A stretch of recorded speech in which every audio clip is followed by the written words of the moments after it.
Hi, hello everyone, and welcome. My name is Tony Passano.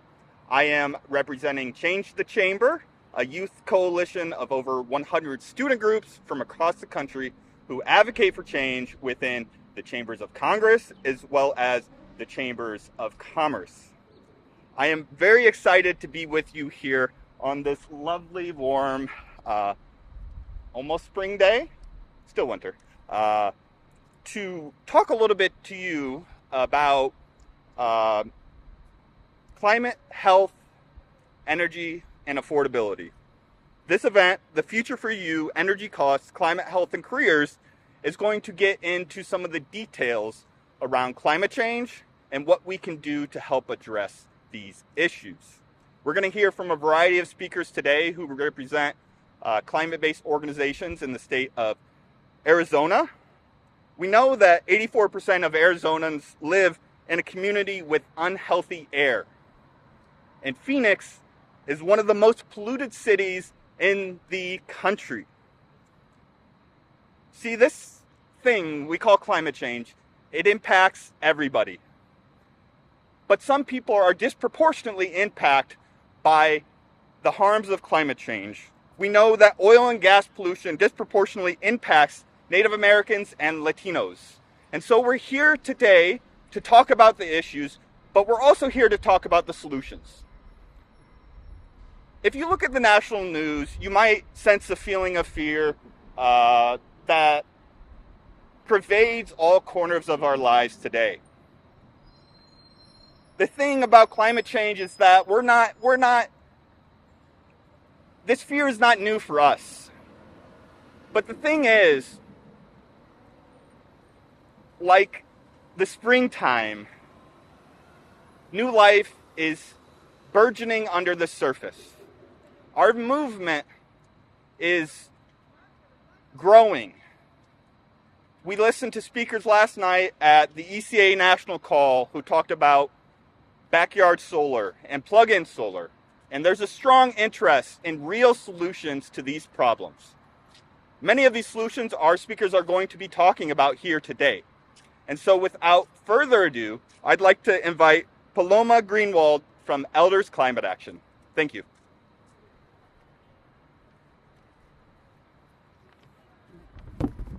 Hi, everybody. Thank you for joining today. So yes, my name is Paloma Greenwald. Thank you, Tony. I'm a public health nurse trained right here at ASU. I work at the intersection of climate and health with a nonprofit organization called Elders Climate Action, otherwise known as ECA. At ECA, we are mobilizing older generations of Americans to take action to help solve this climate crisis. So I'm here now because public policy is a powerful driver of health. It decides whether our grandparents can safely stay in their homes during the Arizona heat, and whether our kids and grandkids inherit summers that are survivable for everyone, not only those who can afford it. Last year in Maricopa County, we know that over 600 of our neighbors died from heat. Many of them died inside their homes. Some had broken air conditioners, others had their power shut off. Many were simply too scared to open up their next utility bill and kept the thermostat up high. And as a nurse, I'm well familiar with human suffering. I've seen some families sitting alone in dark, sweltering rooms trying to tough it out. I've seen people's dads trying to recover after a full day of working in the heat. I've seen kids unable to play outdoors due to dangerous heat and air pollution, worsened by the heat. We've already seen the worst case scenario. A 72-year-old woman here in Arizona died after her power was cut off over small unpaid balances. An 82-year-old woman near my home died last May after her electricity was disconnected while temperatures were climbing steadily. These are not freak, unusual situations. They're a predictable result of a system that treats polluters better than it treats people. It tells us that something in our system must change rapidly. In my work, I've watched elders make so many impossible decisions, like cutting their pills in half to avoid further expenses. Many suffer in these small, hot rooms all afternoon with the AC off, terrified of what will arrive in the mail at the end of the month. And I'm well aware of patients who ration their oxygen machines or endure dangerous heat because they don't want to be a burden on their families. No one should have to choose between their health, between staying cool, taking their medicine, or buying groceries. So I'm asking our leaders to treat affordable, renewable energy as a basic protection. It's no different than expecting clean drinking water or having an ambulance arrive when you call 911 for help. That means that we must invest in solar and other renewable energies. It means help with energy bills and home repairs for people living on fixed incomes, specifically programs like LIHEAP. It means energy decisions that bring bills and pollution down at the same time instead of increasing both. At the end of the day, our job as, in my case, a nurse, as elders, as good neighbors to one another, is to prevent harm, not simply count another record heat day. I don't want any elder to choose between human dignity and their household expenses. I don't want any child to grow up knowing that their loved one died because of record-breaking temperatures, which happen not only in the summer, but as we see today in the winter as well. We have the knowledge, we have the technology, and we have the resources to do better by investing in solar and even wind energy. All of these renewables are what we need now. We just need to have the will to follow through. So thank you for listening and for considering what it means to build a renewable energy system that protects all of us across all ages and across all generations. Next, I want to introduce Claudia Klein with Poder Latinx.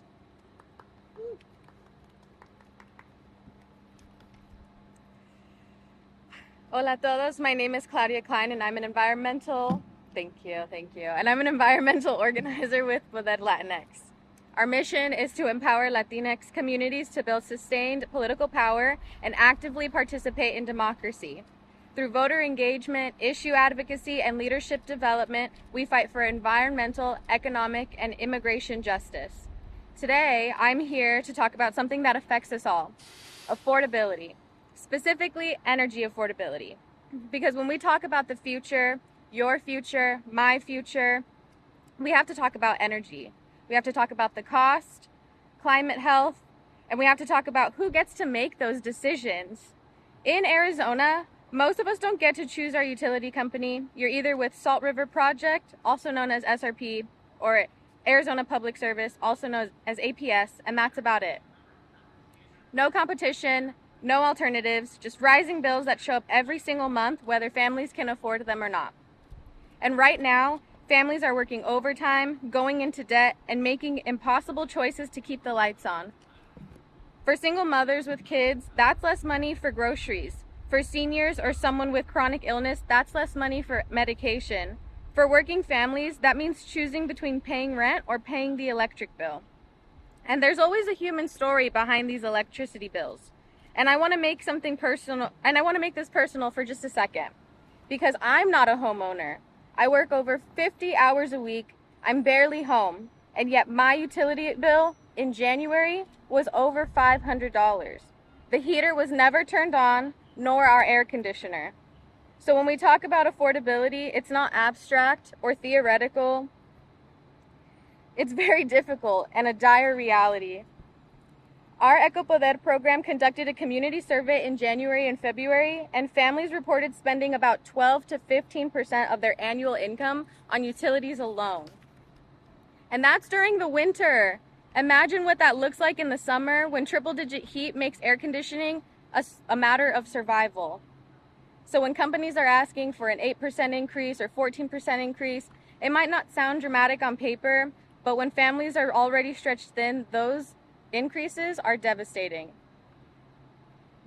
And that's why Poder Latinx launched an educational campaign around SRP elections, because this election matters. Only homeowners or landowners can vote in the SRP election, and that means renters like me, who often face the highest energy burden, don't get a say. And those are real barriers, and we won't pretend they don't exist. But even within a limited system, our community deserves that information, the transparency, and the ability to make an informed choice. So this campaign is about making quiet elections visible. It's about helping eligible voters reach candidates and request mail-in ballots.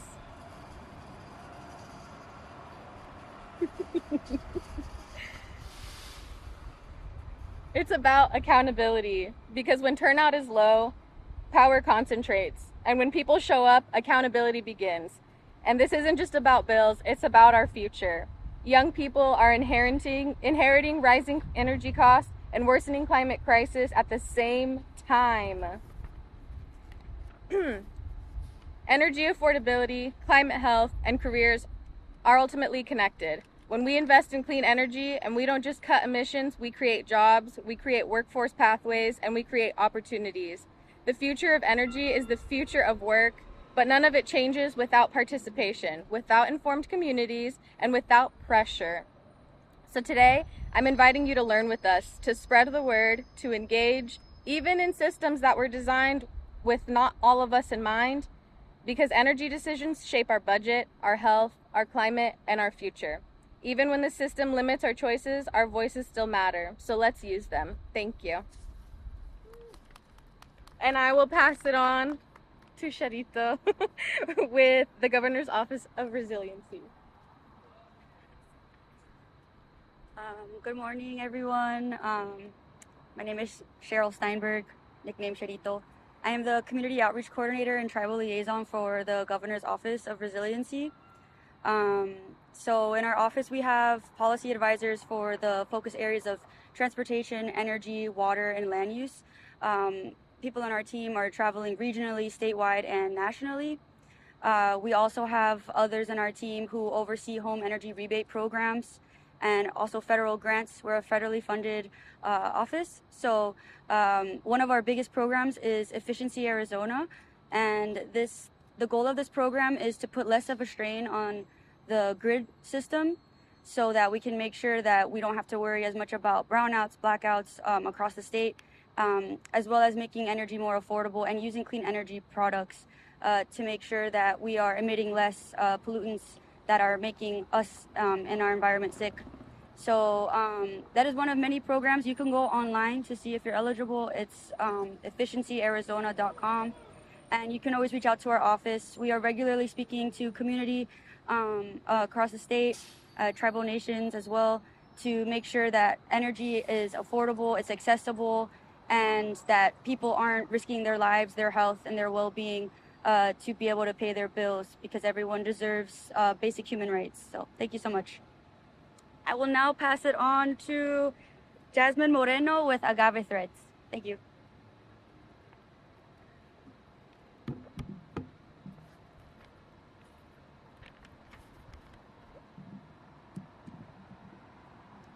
Good morning, everyone. Hi, my name is Yasmin Moreno Dominguez. I'm one of the co-founders and organizing managers at Agave Community Threads, an Arizona nonprofit focused on environmental and economic justice. For the past years, we've focused... Give me one sec. Is this better?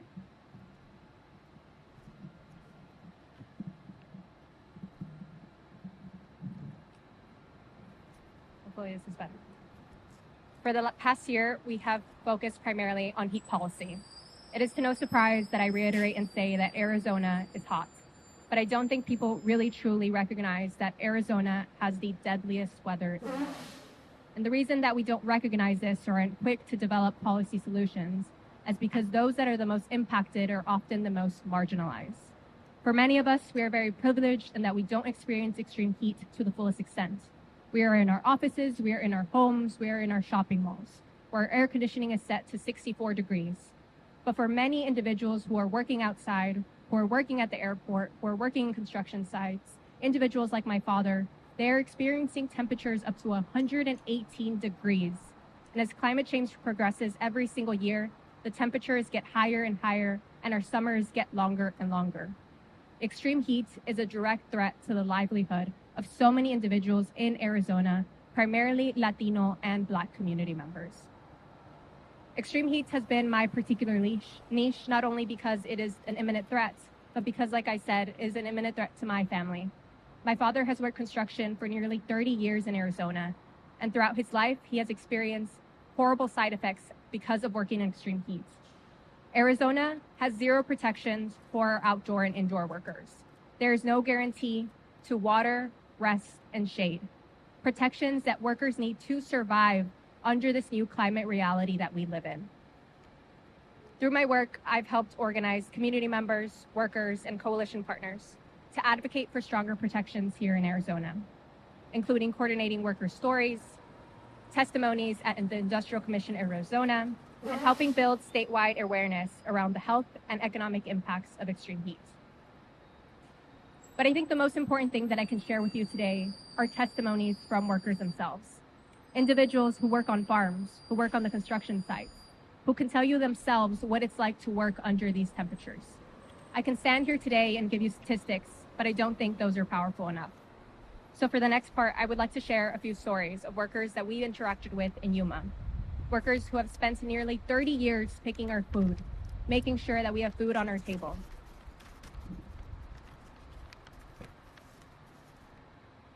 First testimony. I've worked in the fields for 3 years. I was often dehydrated, and my company did not provide any kind of water distribution. The workdays were 16 hours long. There are no words to describe how difficult it is. Testimony 2.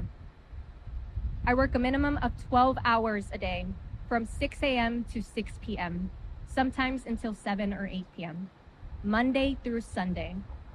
During that time, we only get 2 breaks and a 30-minute lunch. But even then, we find no relief from the sun. There is no shade. We eat quickly and look for shelter however we can find it. We get under the tractors, between the tanks, between a tire, any little bit of shade we can so we can keep working and stay alive. I've seen people collapse from the heat. I've seen people drop dead. Once we were working in the melon fields, and the person next to me said he was sick. The foreman told him to get in the van. I was driving that van. The person left his feet dangling below and died. These are testimonies from workers in Yuma who choose to remain anonymous. Stories themselves that paint a picture of the reality of extreme heat in Arizona. I urge Arizona officials, Arizona legislators, all policymakers, and all individuals in power to pass an enforceable heat standard in Arizona. Lives are on the line, and as we see here today, there was no need for this cardigan this morning. It is hot. We are still in February. People's lives are at risk. My father's life is at risk. And if we do nothing, we will not survive. Thank you.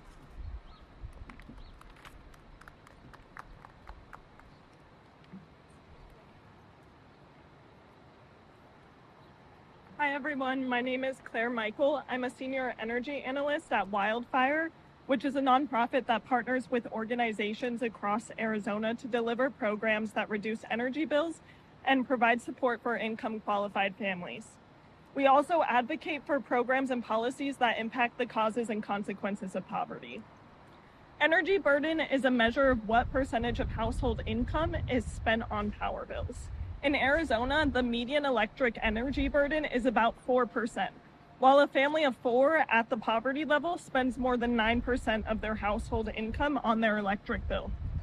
Energy burdens are compounded by fixed utility fees, and when building envelopes aren't properly insulated, have leaky windows and inefficient appliances. In fact, energy insecure households pay 27% more per square foot for electricity than energy secure households. There's a variety of programs available to support Arizonans with affording their power bills, including monthly utility assistance programs, one-time and crisis bill assistance, support with repairing or replacing inoperable appliances, and more. For more information, people can go to our website, wildfireaz.org, or contact their utility provider directly to apply for their monthly assistance program if they have one, and get information on organizations near them offering resources. Federally, there are 2 big programs that provide significant support. This includes bill assistance through the Low-Income Home Energy Assistance Program, or LIHEAP, and the Weatherization Assistance Program, which can support people with improving the energy efficiency of their home, which saves households on average $372 or more every year. Fortunately, both programs have been fully funded at the federal level for fiscal year 2026. However, many utilities provide funding for weatherization that complements the federal program. and it supports its success. Generally, these funds must be approved by the Arizona Corporation Commission, which, despite support from interveners and the company, recently voted to defund UNS Gas's low-income weatherization program and other initiatives that help customers reduce their energy use. The commission will likely be voting on similar programs at other utilities in the coming year. These programs are targeted stabilizing tools that benefit all ratepayers, not just those struggling to afford their bill. The reality is that between the ages of 20 and 75, approximately 76% of Americans will experience at least 1 year with an income at or below 150% of the federal poverty level. These programs ensure that during those moments, people can stay connected, avoid default, and continue participating in the economy. High energy burdens are independently associated with increased eviction rates and lower health and academic outcomes, which replicates barriers for families to afford their bill. In the last 12 months, nearly half of Arizonans experienced at least one indicator of energy insecurity. This includes 36% of Arizonans who reduced or forewent basic necessities such as food or medicine in order to pay their energy bill, and 27% who kept their home at an unsafe or unhealthy temperature. Arizona summers continue to have devastating consequences, including preventable heat-related illnesses and deaths, financial stress and heat that contribute to increased domestic violence incidents and exacerbate mental health issues. All of this negatively impacts child health and academic outcomes, household productivity, and more. Working families continue to struggle to cope with increasing costs of goods, high rents, and stagnant wages. For the sake of our neighbors, communities, and economy, we need to continue investing in and strengthening assistance programs, weatherization and energy efficiency initiatives, and prioritize affordable utility rates that reflect the reality that Arizonans are facing. Thank you. Next up is Reese Ruiz with Arizona Interfaith Power and Light.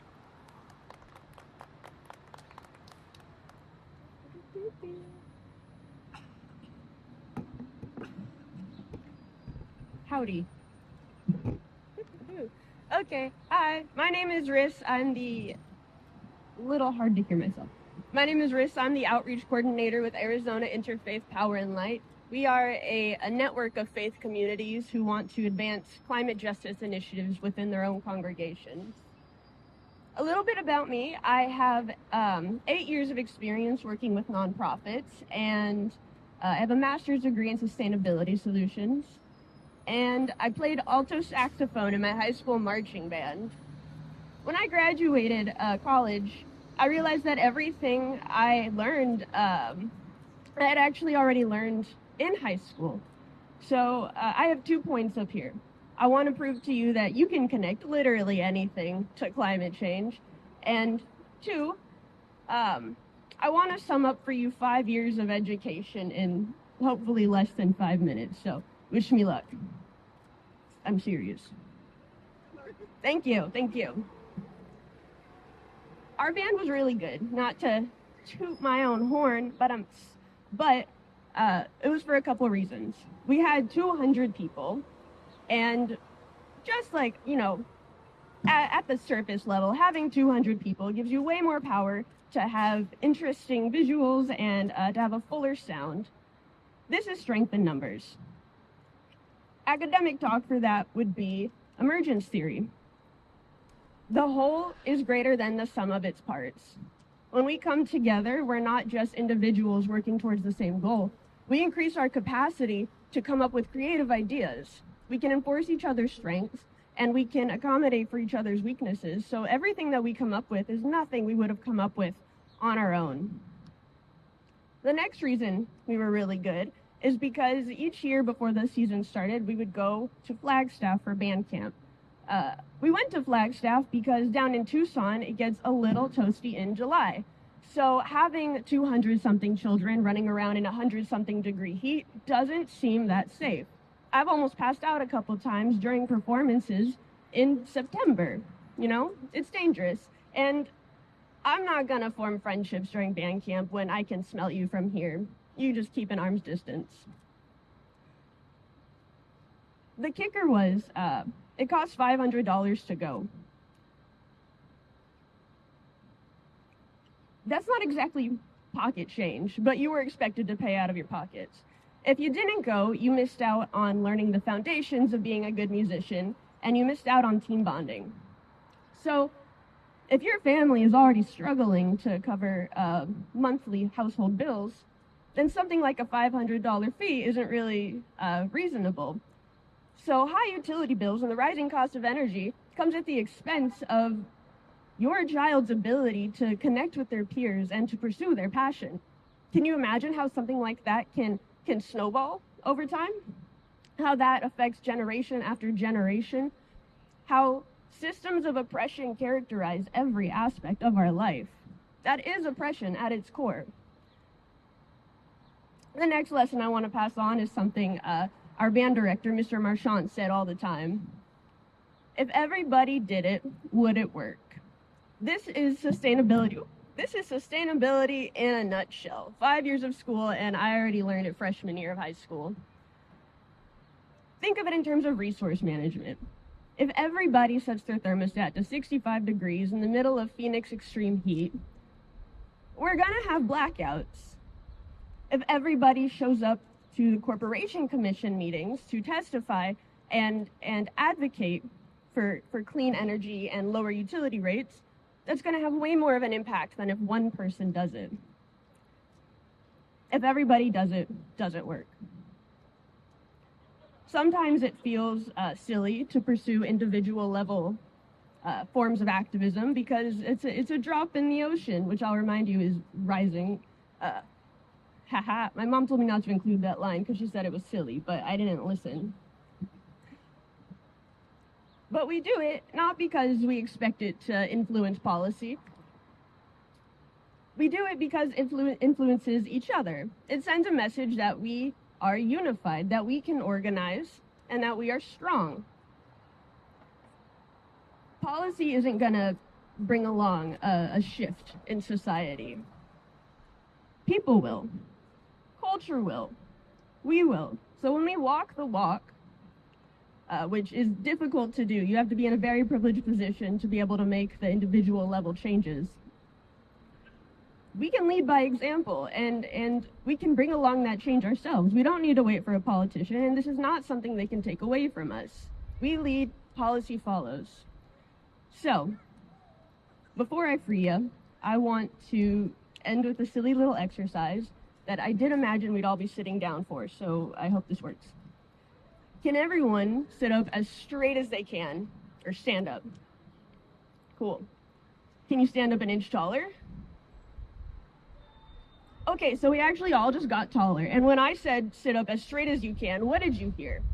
You need to expect more of yourself, because what you put in is what you get out, and you can't be mad if you are only dipping your toes in the pool because you don't want to get wet.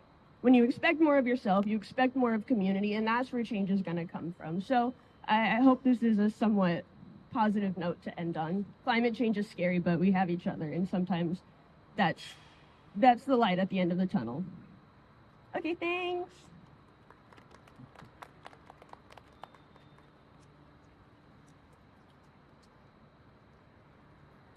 And so now I'd like to take questions and also thank all of our wonderful speakers here today for joining us, and the sun for coming out and helping to emphasize heat, even though it's still winter. Yeah, so if there are any questions. I have a question. Yes. For the person that was talking about the heat standard, how is that going to bring protection to workers? I shared some powerful stories. How is that going to help people? How is that going to bring protection? Thank you for the question. I think there's a misconception that employers are operating in good faith 100% of the time, and that somebody that's working outdoors or indoors under extreme heat has the opportunity to just stand up and grab a glass of water or sit down when the heat gets to you and they're feeling agitated, about to pass out, or feeling heat illness symptoms. And the reality is that that may so be the case for some individuals at the job, but that's not a guarantee. And what we're finding is that particularly Spanish-speaking individuals who don't often have the opportunity to fend for themselves are being exploited at work sites and are being denied the opportunity of water, rest, and shade. And so An enforceable heat standard would make it a guarantee that everybody would have legal protections to do something as simple as grab a glass of water. Farm workers that we spoke with in Yuma have to walk up to 30 minutes from their job site to get water. Sometimes they're already at the verge of passing out. They have to walk 15 minutes towards and 15 minutes back. And they're only granted 2 cones of water, no more. They're not allowed to bring any because of the regulations on the site. And this leads to severe health impacts and often death. And so an enforceable heat standard would hold employers accountable. Again, it's difficult to imagine that this is something we have to advocate for because these are such basic rights. And when you're working at an office or even at ASU that's behind us, you can freely grab water whenever you please, go to the bathroom whenever you please. But if you work in fields such as construction, agriculture, at the airport, these aren't things that they have at their disposal. Like I mentioned, my father works construction and they can't stop their projects. If they're pouring concrete, you have to ask your supervisor. And again, because there's no legal obligation for them to provide their water, they do not have that opportunity to fend for themselves when it's 118 degrees. And so that is why we need this protection. There is an opportunity for both the governor here in Arizona to pass an executive order, but we also have the Industrial Commission of Arizona and ADOSH who hold the power that for this summer, Arizona workers' lives could change forever. Thank you. Thank you. I have another question. I know we're seeing that utilities are asking for rate increases, but what can people do? I guess to kind of, it's not affordable, and we know with the summer, it brings higher bills. We're having to set our AC in order to keep ourselves cool, in order to keep ourselves safe from this crazy heat. What can people do now? Yes. Sorry, I'm a little shorter than she is. Okay. Yes. So actually, right now they're in the midst of, the Arizona Corporation Commission is in the middle of hearing out another rate increase. So ways that you can show up for that to make sure that that doesn't happen, because it is so crucial to people's survival, is calling in to the Arizona Corporation Commission. They actually have, if you can't make it because you work a random day, we can write it down and we can submit it to the docket. I know there's a lot of organizations like Poder Latinx and then some behind us that you do show up to the Arizona Corporation Commission and give these comments. Sorry, the light rail's going.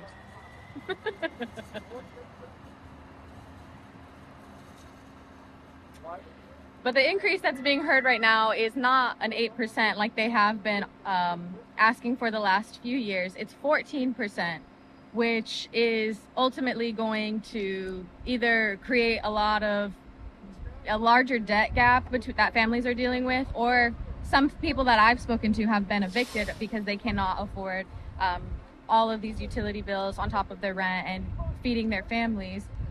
And so the Arizona Corporation Commission is still in the process of deciding whether they want to approve this rate increase or not. So connect with an organization or go to the Arizona Corporation Commission. I think their next hearing on it is May 18th. Thank you.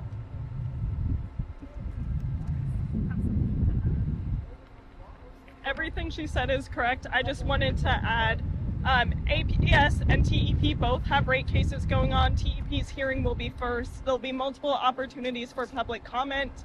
You can find that on the azcc.gov website. There's big issues, including energy efficiency programs up for debate in these cases, and this thing called a formula rate, which will result in annual rate increases for customers. You don't have to know everything to make a public comment. Just share your story and share what matters to you. And if you want annual increases, then you can support it, but you can also talk about why that might not be great for your family.